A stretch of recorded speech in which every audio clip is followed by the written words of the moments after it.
देखिए latest episodes बिल्कुल ad free. मालिक मालिक, जमींदार लोग एक साथ इधर आ रहे हैं, साथ में शास्त्री महाशय भी हैं। अघोर शास्त्री महाशय इनके साथ?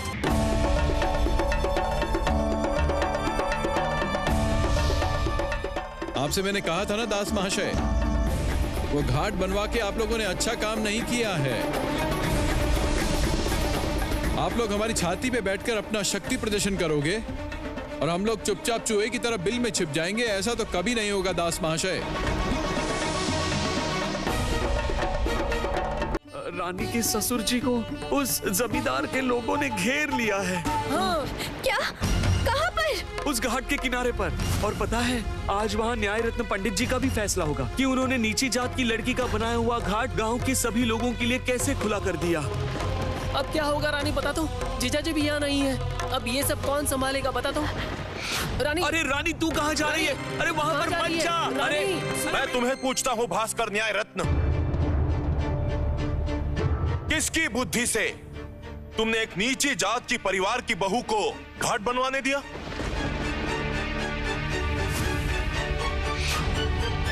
और वो घाट बना ब्राह्मण जमींदार की जमीन पर। वाह वाह वाह वाह वाह वाह वाह! जो ब्राह्मण जमींदार समाज किसी उत्सव में तुम्हें दान भिजवाते हैं, उनके जमीन पर बिना उनके अनुमति से घाट बनवाया गया और तुमने उसका समर्थन किया। और सिर्फ समर्थन नहीं, इस घाट के उद्घाटन की पूजा भी तुम ही ने की है।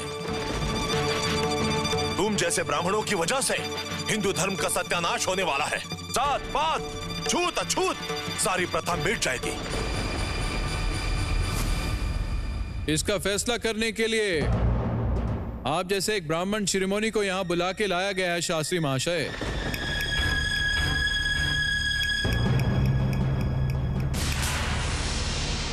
तुम्हारा दिमाग खराब हो गया भास्कर न्याय रत्न। तुम्हें पता है इसकी सजा क्या है? पता है पूजनीय अघोर शास्त्री महाशय, मैं समाज से निकाल दिया जाऊं और ये भी कह रहा हूं, अगर जरूरत पड़े तो मैं रानी के शरण में ही जाऊं। पंडित जी आप चुप हो जाइए, सच में आपकी बुद्धि का नाश हो चुका है। आप एक ईमानदार ब्राह्मण होकर ऐसी बातें कर रहे हैं, आपको पछतावा भी नहीं हो रहा है, क्यों? अघोर शास्त्री के मुंह पर तुमने इतनी बड़ी बात कह दी भास्कर। तुम्हारा साहस और बहादुरी देख के मुझे आश्चर्य हो रहा है। सच बात कहने में मैं कभी डरता नहीं हूं। जमींदार महाशय, आप सच को स्वीकार तो कर पाएंगे ना? सच? कौन सा सच?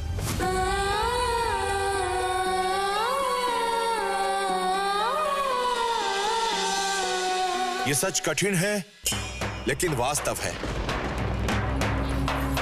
जिसके वजह से इतना अनर्थ हो रहा है। इतना घुमा फिरा के बताने से अच्छा है थोड़ा खुल के बताइए। सच तो यह है कि सालों से इस गांव के लोग एक घाट के लिए बहुत ज्यादा परेशानी में थे।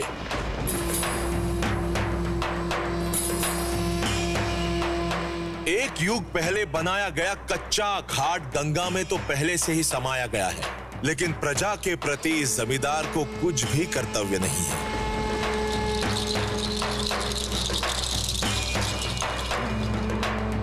एक घाट के लिए गांव के लोगों को कोसों दूर जाना पड़ता है, जहां जाके श्राद्ध, शांति और अन्य घाट के काम किए जा सकते हैं।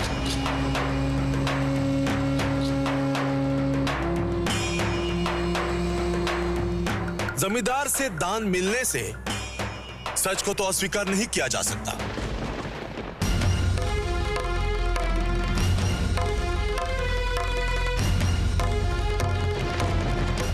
और उस निचली जात की लड़की ने अपना सब कुछ देकर लोगों के कल्याण के लिए ये घाट यहां बनवाया है। उस निचली जात की बहू के अंदर देवी मां विराजमान है। मैंने खुद उन्हें आंखों से देखा है। शक्ति रूपेण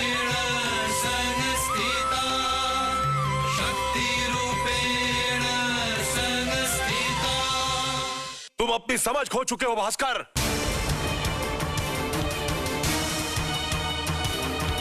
सर झुका रहे हो उस निचली जात की बहू के आगे। तुम्हारा दिमाग खराब हो गया भास्कर।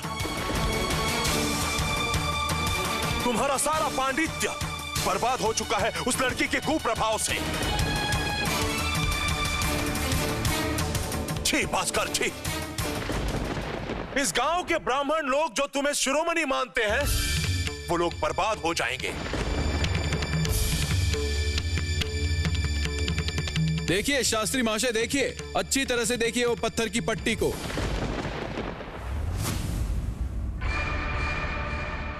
हमारी जमीन में बाबू राजचंद्र दास के नाम की पट्टी,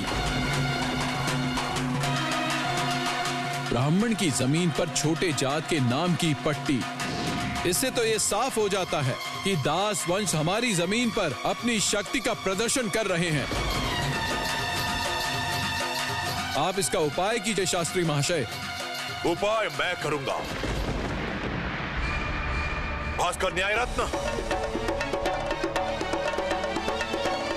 तुम ब्राह्मणों के विरुद्ध निचली जात के लोगों के साथ खड़े हुए हो।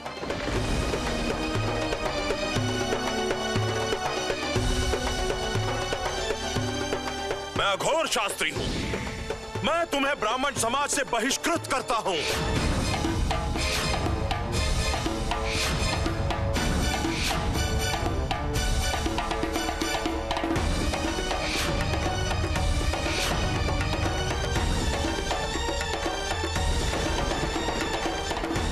और मैं राय देता हूं कि इस घाट का कोई उपयोग नहीं करेगा।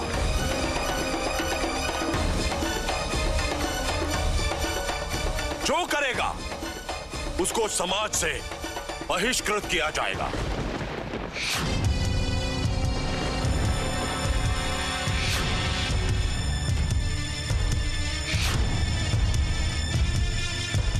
तोड़ो, तोड़ दो इस पत्थर की पट्टी को, टुकड़े टुकड़े कर दो इस घाट के।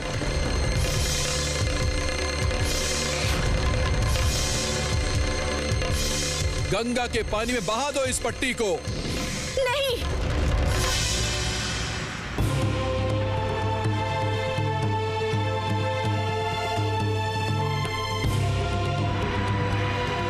नहीं, मैं इस घाट को किसी भी हाल में नहीं टूटने दूंगी, किसी भी हाल में नहीं।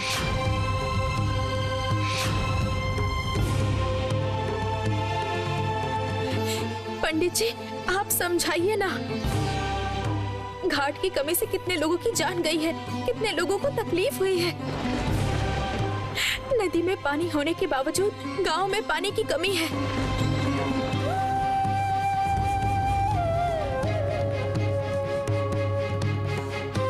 फिर भी इस घाट का उपयोग सब क्यों नहीं कर सकते? क्यों नहीं कर सकते बताइए? लोगों की जान से ज्यादा आपको जात पात की पड़ी है ना। ये घाट मेरी माँ की इच्छा से बना है और मैं ये घाट किसी भी हालत में नहीं टूटने दूंगी, कभी भी नहीं।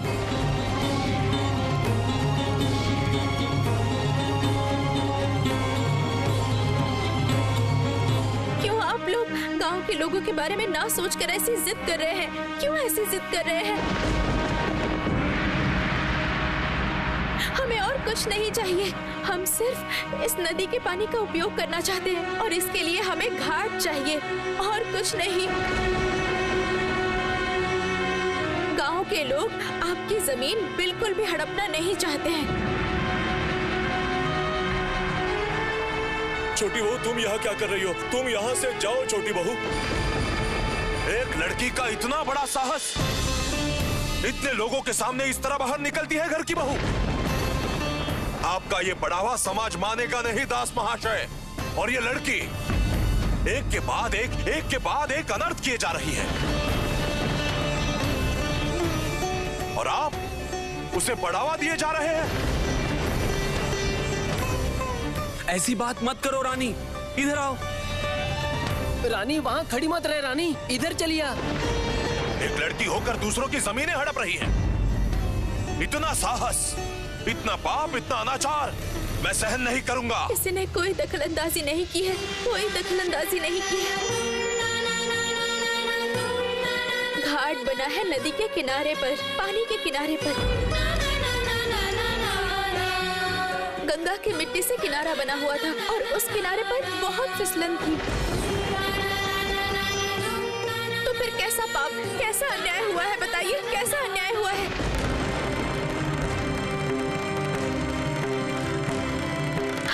नदी का पानी और घाट प्रकृति की देन है। प्रकृति की देन पर किसी का अधिकार नहीं होता है, किसी का अधिकार नहीं है। ये घाट की जमीन इस जमींदार की नहीं है, प्रकृति की देन है, माँ गंगा की कृपा है। ऊपर की जमीन जमींदार की है, लेकिन घाट की नहीं।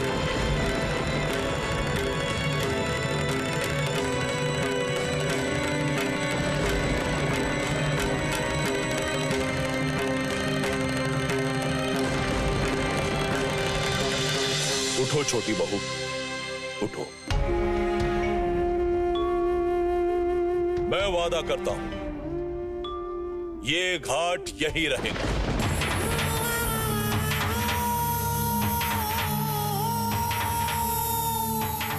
कौन लोग इस घाट का उपयोग करेंगे मुझे पता नहीं, और इस विषय में मुझे कुछ कहना भी नहीं है। लेकिन जरूरत पड़ने पर इस घाट को बचाने के लिए मैं बड़े साहब तक जाऊंगा।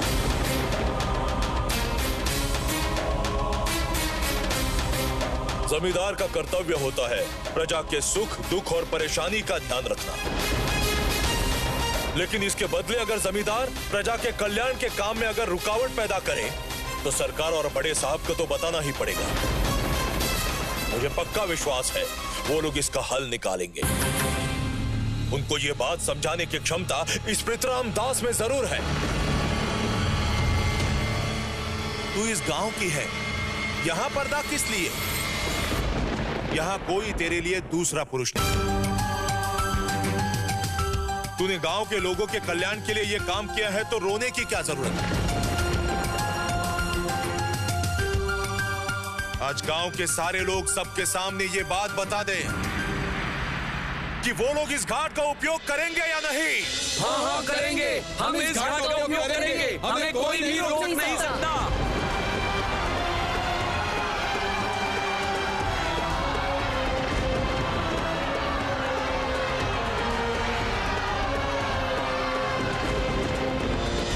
न्यायरत्न पंडित जी, आप गांव के मुखिया हैं। आपको कौन सा समाज कहां से बहिष्कार करता है हमें पता नहीं, लेकिन इस गांव में मैं रहता हूं इसीलिए कह रहा हूं, आप ही हमारे लिए सब कुछ है। आपकी ही राय मान के हम लोग चलेंगे। ठीक है, तो अब इस घाट में सबके कल्याण के लिए गंगा के पानी में हम दिया बहाएंगे।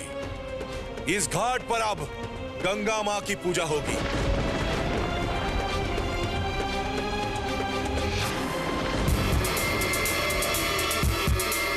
बंदूक लठैतों से अगर रोकना है तो रोको, नहीं तो हमारे खून से रंग जाएगी ये गंगा। लेकिन गंगा का उत्सव यही होगा।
मेरी घर गृहस्थी धीरे धीरे टूटने लगी है।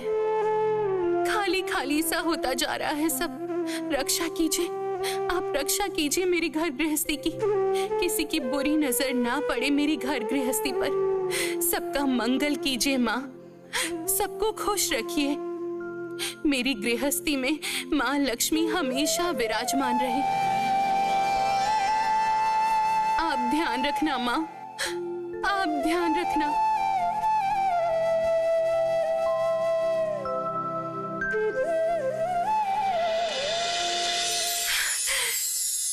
छोटी बहू,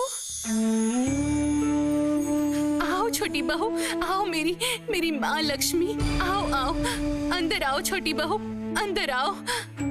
अच्छा, आप आज छोटी बहू को लेके आने वाले हैं, ये बात तो आपने मुझे बताई ही नहीं। तो ठीक है, मैं सारी व्यवस्था कर रही हूँ। अरे सुबाला, मुक्ता, कहाँ चले गए सब लोग? अरे रे बस, सुबाला, बस, बेटा, जनार्दन तुम्हारा मंगल करे, मंगल करे। तो चंदर तो दिखाई नहीं दे रहा है बेटा, वो आया नहीं क्या? माँ जी, चंदर तो हाल ही शहर में तालुका प्रदर्शन के लिए गया है। वापस लौटने के बाद तो कई बातें सुन रही हूँ बेटा। कोई बता नहीं पा रहा कि चंदर कब वापस आएगा। घर में जिसकी ऐसी पत्नी हो, वो क्यों घर से बाहर जाएगा, मुझे तो समझ नहीं आ रहा। बड़ी बहू, तुम छोटी बहू को उसके कमरे में ले जाओ, मैं अपने कमरे में जाता हूँ। बस छोटी बहू, बस, और प्रणाम करने की जरूरत नहीं, बहुत हो चुका है। चंदर घर की तरफ अपना रुख करे, इसीलिए उसकी शादी करवाई थी 3 बार के लिए। अभी तो देखा जाए तो सब बेकार हो गया।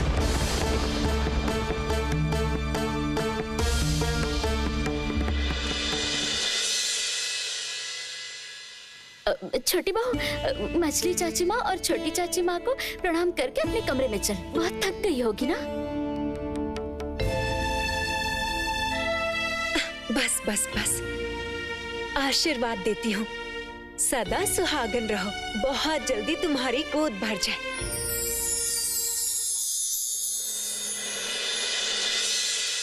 बस बस छोटी बहू, बस, अभी थोड़ा घर गृहस्थी में ध्यान दो। चंदर को घर में मन क्यों नहीं लगता है? बुरा मत मानना, जिसकी पत्नी घर के बाहर रहे, उसका मन घर में कैसे लगेगा? नहीं लगेगा।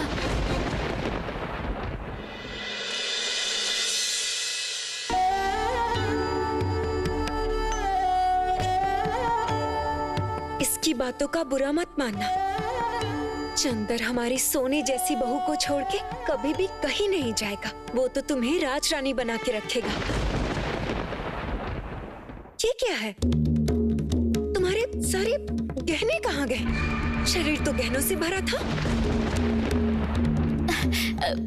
सारे गहने तो उतार कर रखे हैं ना छोटी बहू। चल चल, अभी कमरे में चल। मछली चाची, अगर आप अनुमति दें तो बहुत दूर से आई है ना। हाँ, मुझे तो ध्यान ही नहीं था। ले जाओ।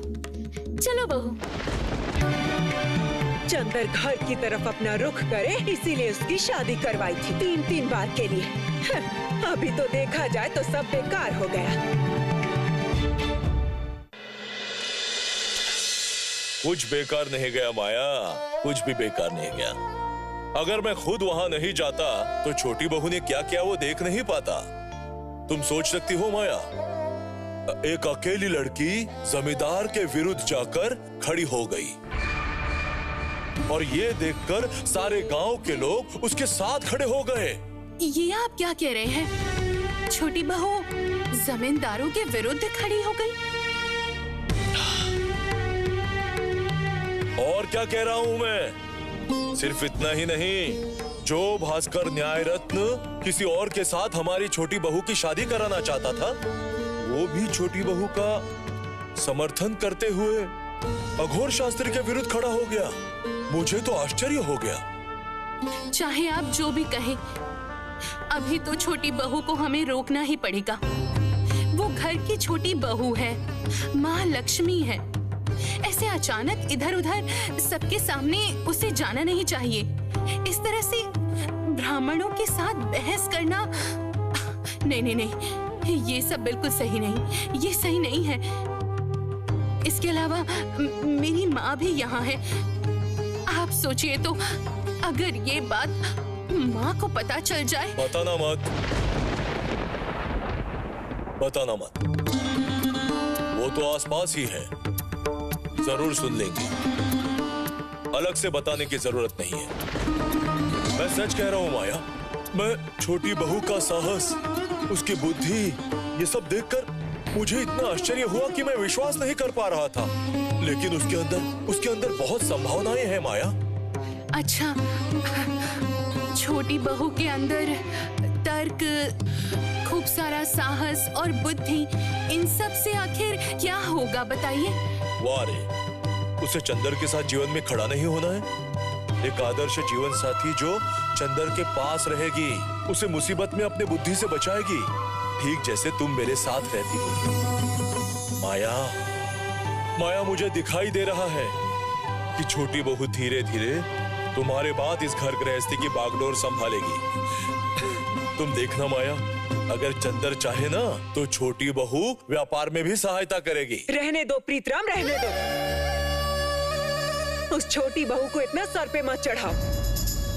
छोटी बहू के जिस गुण के बारे में बता रहे हो ना, इस समाज में उस गुण वाली लड़कियों को आवारा कहते हैं।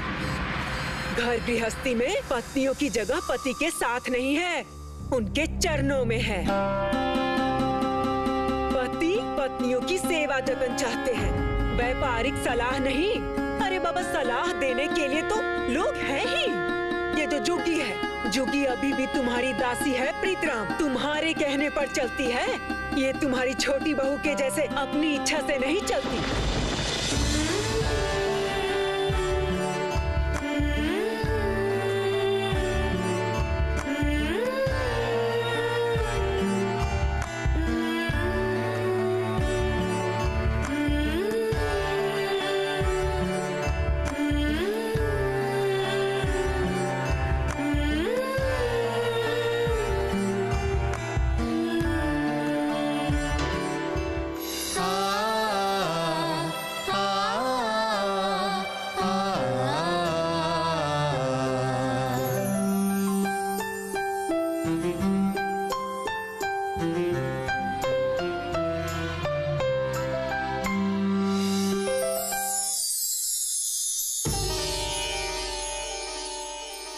रहने दीजिए माँ, अभी ये सब बातें रहने दीजिए आप। ये बस अभी अभी घर वापस आए हैं, अभी से आप। देख चुगी, जब बात निकली है तो मैं बता देती हूँ। मेरा तजुर्बा कहता है चंदर का मन उसकी पत्नी से उचट गया है, लेकिन वो शर्म से कुछ कह नहीं पा रहा। अरे अपनी पसंद से शादी की थी ना, मैंने तो पहले ही कहा था वो छोटी बहू घर गृहस्थी संभालने लायक नहीं। अभी देखो चंदर की हालत। वो लड़का घर छोड़ के कहाँ है ये तो सिर्फ जनार्दन ही जानते हैं।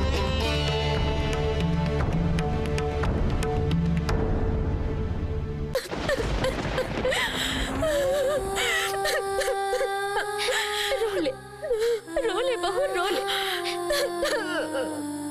रो के अपने दिल का बोझ हल्का कर ले। अच्छा दीदी, एक बात पूछूं? अगर उन पर से काला जादू का असर हट गया है तो उन्होंने मुझे त्याग क्यों दिया? क्या वो तुझे त्याग देंगे? ये बात तूने सोची भी कैसे? असल में वो तालुका में जाके मुंह छुपा के बैठे हैं, तेरे सामने नहीं आ पाएंगे, इसलिए उनका वो काला पहाड़ गुरु राम मोहन राय, उन्होंने बताया कि ये सब कुछ मन का भ्रम है, वो संस्कार है, और जब कमजोर मन मंत्र तंत्र पर विश्वास करता है तभी ये सब हावी होता है। जाके देख, यही सब वो सोच रहा है। क्या वो इन सब चीजों पर विश्वास करता है? इसलिए वो मुंह छुपा कर बैठा है। आपको ये कैसे पता?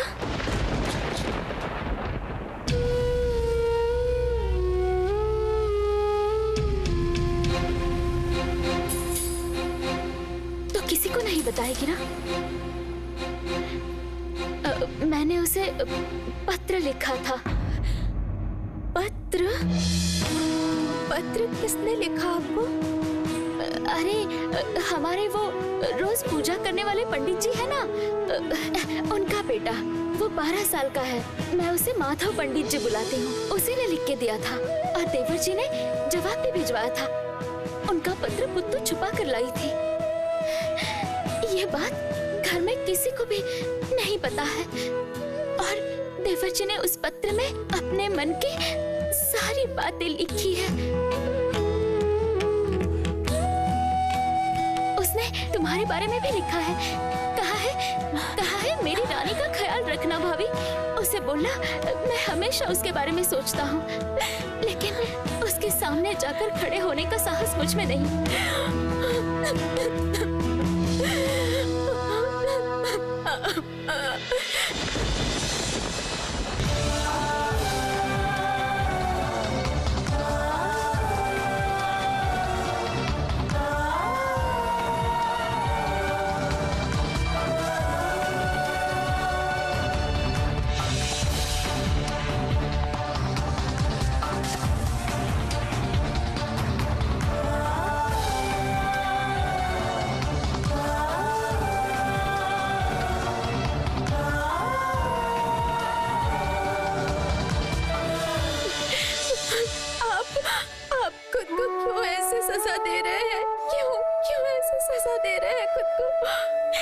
मैंने सुना है कि पति अपनी पत्नियों को पीटते हैं और आपने तो कभी ऐसा नहीं किया है। उल्टा आपने तो मुझे सर पर बिठा कर रखा है, सर पर बिठा कर रखा है। थोड़ी सी भूल हो गई आपसे, वो भी आपकी कोई भूल नहीं थी, आपकी कोई भूल नहीं थी। आप क्यों ऐसे पछता रहे हैं? बताइए मुझे, क्यों ऐसे पछता रहे हैं? आप क्यों पछता रहे हैं? जी, ऐसे ही इंसान है। वो हमेशा से ही औरतों का बहुत सम्मान करते हैं। छोटी ननद जी को ये सब पता है, फिर भी उन्होंने ऐसा क्यों किया पता नहीं।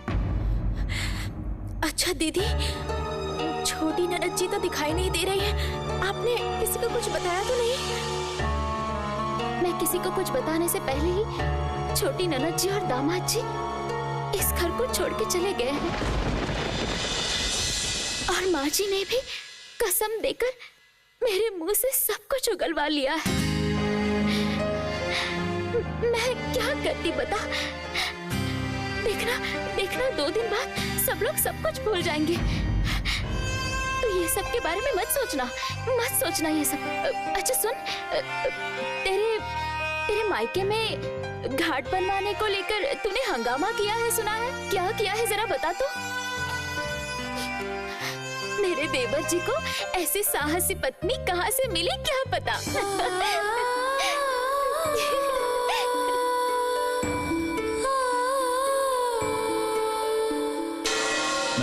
नहीं, ये नहीं हो सकता, किसी हाल में नहीं हो सकता। शास्त्री महाशय, ब्राह्मण समाज का ये अपमान ब्राह्मण हत्या के समान पाप है। और कितने दिन ब्राह्मण समाज ये सब मुंह बंद करके सहता रहेगा? सहन नहीं करेंगे सदानंद, मुझे जरा सोचने दे। सोचिए, जल्दी सोचिए, लेकिन देखना सोचने में ज्यादा देरी ना हो। वो नीची जात की बहू मेरे विरुद्ध, हम सब के विरुद्ध अकेले खड़ी हो गई। ये ब्राह्मण समाज का अपमान है। आप लोग क्यों गांव वालों के बारे में ना सोचकर जिद कर रहे हैं? बताइए, क्यों जिद कर रहे हैं आप लोग? हमें और कुछ नहीं चाहिए, हम सिर्फ इस नदी के पानी का उपयोग करना चाहते हैं, सिर्फ इतना ही चाहते हैं हम। और उसके लिए चाहिए एक घाट, और कुछ नहीं। सिर्फ इतना ही नहीं, उस वक्त सारे गांव के लोगों को हमारे खिलाफ कर दिया। ऐसा अपमान कैसे सहन कर सकते हैं? कभी नहीं, सहन नहीं किया जा सकता है। उस नीची जात की बहू के बनवाए हुए घाट में सारा ब्राह्मण समाज स्नान करेगा, वो भी उस घाट पर जो हमारी जमींदारी की मिट्टी पर है। आप कुछ कीजिए शास्त्री महाशय, कुछ बोलिए। भास्कर न्यायरत्न शायद भ्रष्ट होने की कगार पर है, इसीलिए उसने ऐसे काम का समर्थन किया है। षड्यंत्र, हाँ, षड्यंत्र सब पहले से ही योजना बनाई गई थी, लेकिन उनको पता नहीं है। पूरा गांव मैं जला के रख दूंगा। हाँ, जला दूंगा। अब देखता हूँ मेरे विरुद्ध कौन खड़ा होता है। सही कह रहे हैं मालिक, जला दीजिए पूरे गांव को। उनका साहस जला दीजिए। उस आग के चारों तरफ हम लोग उत्सव मनाएंगे। मैं आपको एक बात बताऊं मालिक, गांव के लोगों को जलाने से क्या होगा? उनको जिसने उकसाया है वो तो कोलकाता चली गई है।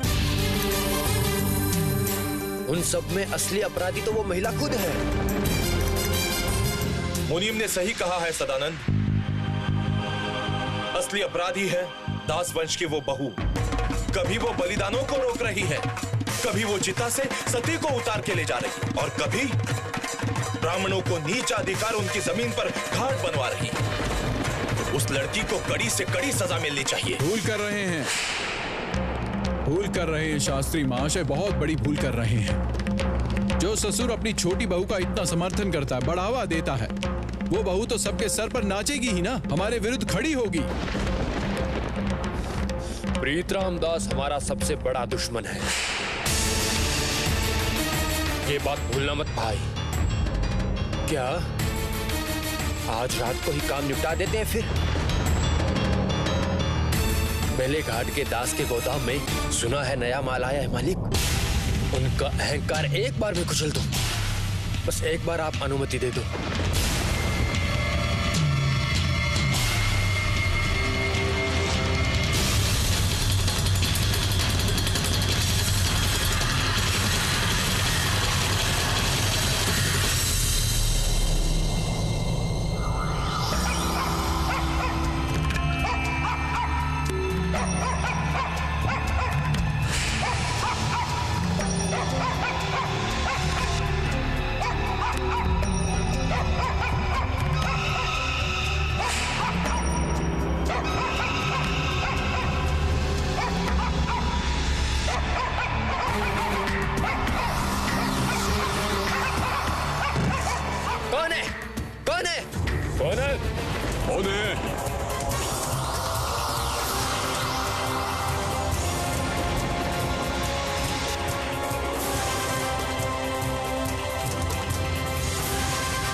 ये काम उस 10 आने 6 आने के जमींदारों का ही है, ये मैं दावे से कह सकता हूँ। एक गोदाम में आग लगवा के हमें डराना चाहते हैं। शांत हो जाइए नाना जी, आपके पास कोई प्रमाण नहीं है कि ये काम बारूद ने ही किया है। आप सिर्फ इस बात का अंदाजा लगा रहे हैं और कुछ नहीं। अंदाज नहीं राधाकांत, तजुर्बा। हमारा तजुर्बा ये कहता है कि ये काम 10 आने 6 आने के जमींदारों का नहीं। वो हमें ये बताना चाहते हैं कि उनके हाथ में बहुत क्षमता है। राधाकांत, बाकियों का नहीं पता, लेकिन तुम तो जानते ही हो इस प्रीतराम दास की क्षमता कम नहीं है। कैसी क्षमता प्रीतराम? जो चोरों की तरह चुपके से आग लगाते हैं वो सब घृणा के पात्र हैं। अगर क्षमता है तो आमने सामने आकर टक्कर दें। आप शांत हो जाइए नाना जी, मैं आप लोगों के अनुरोध से यहाँ आया हूँ अशांति मिटाने के लिए। अगर आप लोग इतना गुस्सा करेंगे तो शांति कैसे आएगी बताइए? अशांति हम लोग भी नहीं चाहते राधाकांत, हम लोग भी नहीं चाहते, और इसीलिए हमने तुम्हें बुलाया है। शांति चाहता हूँ इसीलिए चुप हूँ, नहीं तो एक गोदाम के जलने से इस प्रीतराम दास को कोई फर्क नहीं पड़ता। नहीं प्रीतराम, नहीं, मैं तुमसे सहमत नहीं हूँ प्रीतराम। शांति के लिए अगर हम चुप रहें तो वो लोग सोचेंगे कि हम लोग डर गए हैं। हम दास लोग किसी से डरते नहीं हैं, ये उन्हें समझना पड़ेगा। शांत हो जाइए नाना जी। मामा जी, अच्छी तरह से सोच कर देखिए, बार बार ब्राह्मण समाज के साथ विवाद में फंसना क्या हमारे लिए ये सही है? बारूद जी लोग सिर्फ जमींदार ही नहीं है, वो लोग कुलीन ब्राह्मण हैं। अघोर शास्त्री महाशय भी उनके साथ हैं। इसका मतलब आप लोगों की ही मुसीबत दिन ब दिन बढ़ती जा रही है। सारा ब्राह्मण समाज आप लोगों के खिलाफ हो रहा है। इसके लिए क्या हम जिम्मेदार हैं? नहीं नाना जी, मैं तो सिर्फ जो हो रहा है उसके बारे में आपको बता रहा हूँ। पूरा ब्राह्मण समाज आपके खिलाफ जा रहा है, उसका तो मुझे सिर्फ एक ही कारण दिख रहा है। माफ कीजिए, आप लोगों की व्यक्तिगत और पारिवारिक विषय की बात करने जा रहा हूं। लेकिन ये बात भी सही है कि मेरे दादाजी स्वर्गीय नवकृष्ण देव बहादुर आप लोगों के बारे में इतनी बातचीत करते हैं कि अब मुझे लगता है कि मैं घर का ही हूं। हम लोग भी तुम्हें अपने निकट समान ही मानते हैं। इसलिए कह रहा हूं कि राजचंद्र को बोलिए कि वो अपनी पत्नी को समझाए। उसकी पत्नी समाज के कोई भी रीति रिवाज नहीं मानती। वो हर रोज ब्राह्मणों के बनाए हुए नीति नियमों को तोड़ रही है। मैंने तो सुना है कि हाल ही शहर में जाके उसने बारूदियों के खिलाफ शस्त्र उठाए थे। तोड़ दिए हैं घाट बनवाने के सारे नियम उसने। एक औरत हमारे सामने इतनी हिम्मत करे, क्या ये सही है? ये सब मैं क्या सुन रहा हूँ प्रीतराम? तुमने तो मुझे ये सब बताया नहीं। छोटी बहू ने इतनी बड़ी करतूत की है। ससुर महाशय, छोटी बहू ने ऐसा कुछ नहीं किया है। उसने सिर्फ साधारण प्रजा के लिए एक घाट बना के दिया है। उस नदी में बह के बहुत से लोग मर रहे थे, डूब रहे थे। छोटी बहू ने साधारण प्रजा के अनुरोध से वहाँ एक घाट बनवाया है। ये सब इतना भी आसान नहीं है मामा जी। नहीं राधाकांत, सच में ये आसान नहीं था। उन बारूदियों का घमंड बहुत बड़ा है। वो लोग मुझे भी अस्त्र दिखाकर कैद करना चाहते थे। चुपचाप मैंने उनका ये व्यवहार सहन किया है। अच्छा ठीक है, ठीक है। तुम्हारी सारी शिकायतें मेरी छोटी बहू के विरुद्ध ही है ना? उसने क्यों उस 10 आने 6 आने के जमींदारों की बात न सुनकर पक्का घाट बनाया है ना? मैं उसे यहाँ बुला रहा हूँ, उसे यहाँ आने दो। पर्दे के पीछे से तुम उसके मुंह से प्रत्यक्ष सुनो कि उसने ये काम क्यों किया है। ए, मालकिन को जाके बताओ छोटी बहू को यहाँ लेकर आए।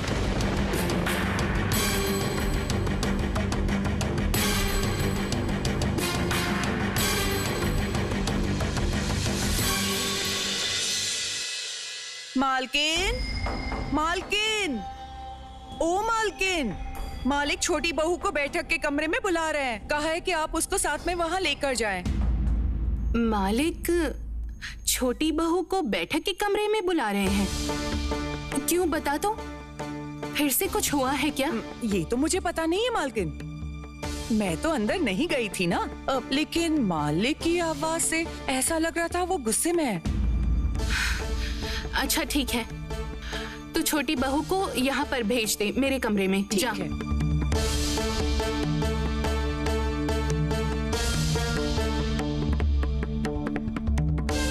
क्या हुआ है फिर से? मालिक छोटी बहू को बैठक के कमरे में क्यों बुला रहे हैं? कोई आया है क्या वहां पर? नहीं तो वो खुद एक बार अंदर आ सकते थे। माँ, मुझे बुलाया आपने?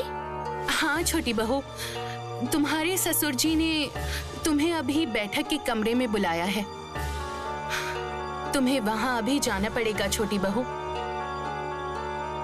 चलो, मैं तुम्हें लेके जाती हूँ, आओ।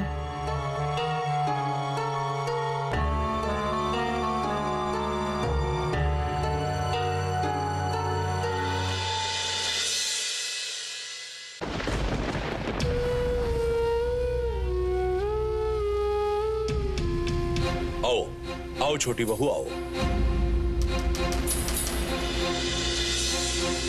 छोटी बहू, मैंने तुम्हें यहां बुलाया है क्योंकि राधाकांत देव बहादुर जानना चाहते हैं कि क्यों तुमने उन जमींदारों के विरुद्ध जाकर घाट बनाया है।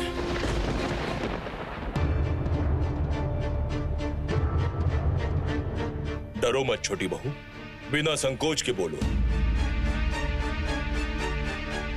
किस परिस्थिति में तुमने ये काम किया है, बोलो। प्रजा ने कैसे तुम्हारे पास आकर गुहार लगाई, कितने लोगों की वहां जान चली गई, सब कुछ खुलकर बोलो।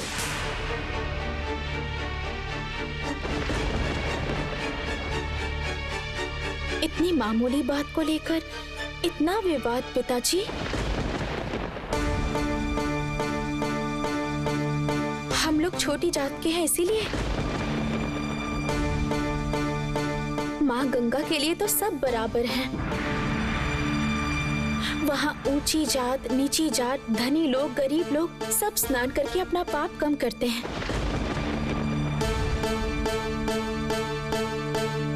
माँ गंगा तो जात का कोई अंतर नहीं करती। तो फिर माँ गंगा पर तैयार किया हुआ घाट का अंतर किया जाना चाहिए क्या?